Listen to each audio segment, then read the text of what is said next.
You can begin now. Yeah. माँ, जब हम स्वभाव में रहते हैं तो दूसरे हमसे कोई बात कर रहे हैं, एक दूसरा जीव आके हमसे कुछ बात कर रहे हैं, तो क्या हम वो सुन पाएंगे क्या? हाँ, क्यों नहीं। जब हम अपने स्वभाव में हैं तो कोई हमसे क्या बात कर रहा है, कोई क्या स्थितियां पैदा हो रही है, हम चाहें तो उनको सुन सकते हैं और हम चाहे तो ना सुने। स्वभाव की स्थिति में हम अपने मास्टर होते हैं, फिर हमारी मर्जी क्या हमें क्या स्विच ऑन करना, कहाँ स्विच ऑफ करना, सुनना है या नहीं सुनना है। हम नहीं सुन सकते, बल्कि सही अर्थों में तो सुनना पैदा ही तब होगा जब हम स्वभाव में हैं।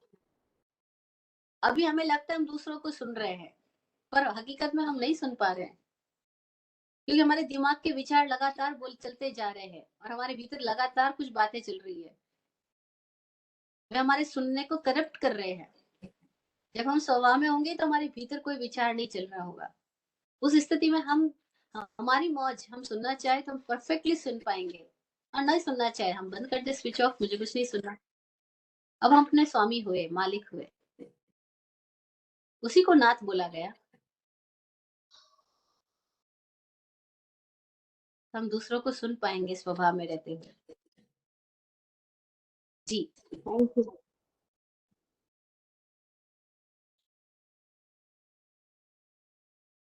और कोई प्रश्न किसी का?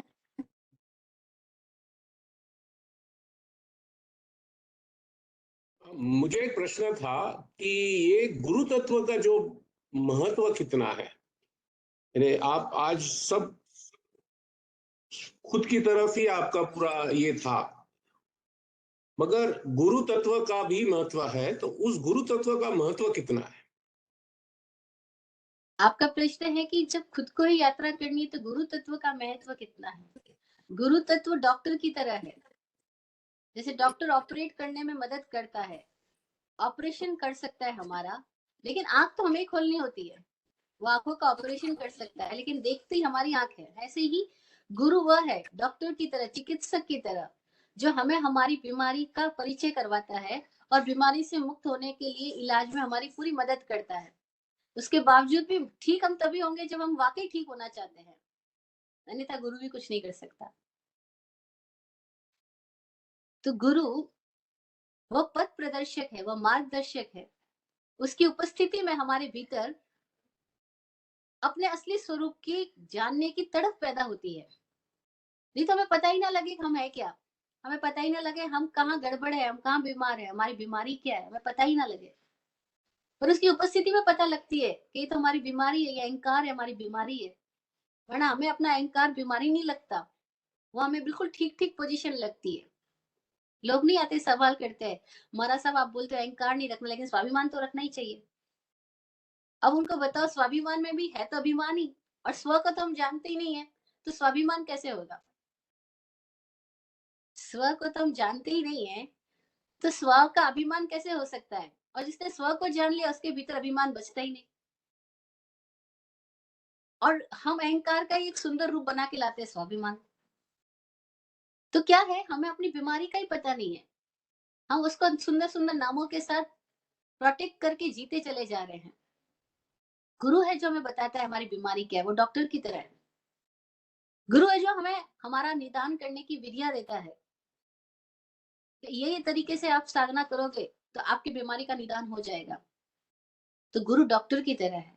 उसके बावजूद मरीज खुद को ठीक करना चाहे तो ही वो ठीक हो सकता है, अन्यथा कोई डॉक्टर किसी मरीज को ठीक नहीं कर सकता। और वो दवाई बता सकता है, दवाई लेनी किसको पड़ेगी, मरीज को। गुरु मार्ग दिखा सकता है, चलना किसको पड़ेगा, साधक को। गुरु संकेत कर सकता है, इशारे दे सकता है, धक्का दे सकता है। विराट गुरु जी की भाषा में कहूं तो वो क्या करते थे कि गुरु धक्का देता है स्टार्टिंग में, उसके बाद आपको ही तैरना होता है, और एंड में जब उसको पता लगता है गुरु को कि अभी यहाँ किनारे तक पहुंच रहा है, अब वो सामने खड़ा होता है हाथ पकड़ने के लिए। बस कि अब गुरु सामने खड़ा, अब छलांग लगा लो, हाथ पकड़ा जा सकता है। बीच में गुरु नहीं सहायता देता, वो कहता है इसको खुद को तैरने दो, खुद को ही तैरने दो। धक्का दे दिया, मार्ग दिखा दिया, चलना तो साधक को पड़ता है।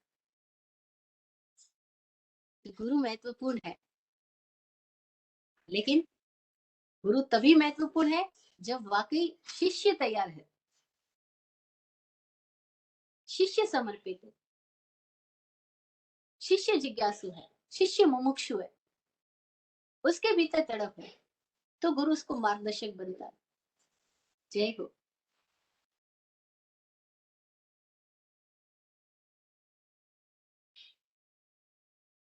हाँ, जय हो। तो क्या गुरु की धारणा करनी होती है कि हमारा यही गुरु है, हम एक ही गुरु को मानना है? क्या प्रश्न है आपका? गुरु की क्या गुरु की धारणा करनी होती है कि हमारा यही गुरु है और एक ही गुरु है और इनको ही हमको मानना है, या जैसे वो बता रहे हो इसकी मार्ग में ही चलना है?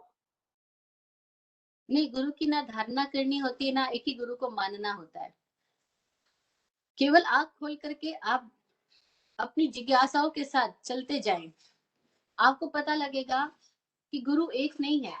गुरु एक तत्व है जो अनेक रूपों में बिखरा है, या यूं कह दो कि संपूर्ण अस्तित्व ही आपका गुरु है। पूरा अस्तित्व गुरु है। जब हमने कहा गुरु, तो हमने एक की बात नहीं करी, हमारे यहाँ 5 गुरु की बात आती है। जैन सूत्रों में पंच गुरुओं को नमस्कार है। पता है ना कौन से पंच गुरु? अरहंत, सिद्ध, आचार्य, उपाध्याय, साधु। पंच परमेष्ठी बताया गया है ना। ये पांचों गुरु पद है,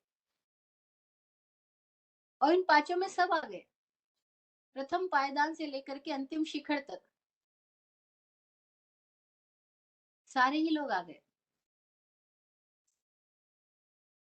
हम जहाँ खड़े हैं वहीं से यात्रा शुरू करते जाए, तो हमें पग पग पे गुरु तत्व मिलता जाएगा। गुरु की कृपा, गुरु से दृष्टि मिलती जाएगी। जो चल रहा है उसको मार्ग में रहे हुए हर लाइट उसको काम देगी, और जो चल नहीं रहा है वो एक लाइट के खंबे को पकड़ के बैठ जाए कि बस मिल गया गुरु, एक लाइट का खंबा मिल गया, वो चले ही ना, आगे बढ़े ही ना, तो क्या होगा? तो आपको कोई धारणा करने की जरूरत नहीं है। आप अपने आप के प्रति संकल्पित होकर बढ़ते जाओ, आपको समझ आएगा, अरे गुरु कितने रूपों में आपका हाथ पकड़े हुए ही है, आपको लगातार सहयोग कर ही रहा है।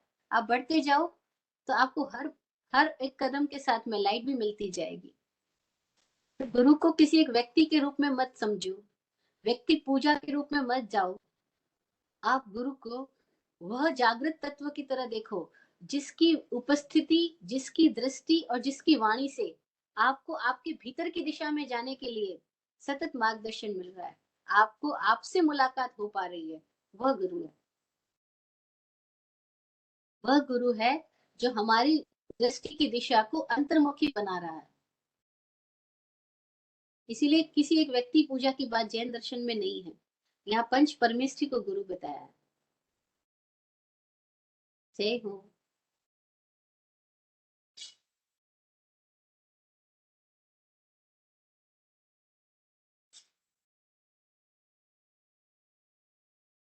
Any other questions, comments?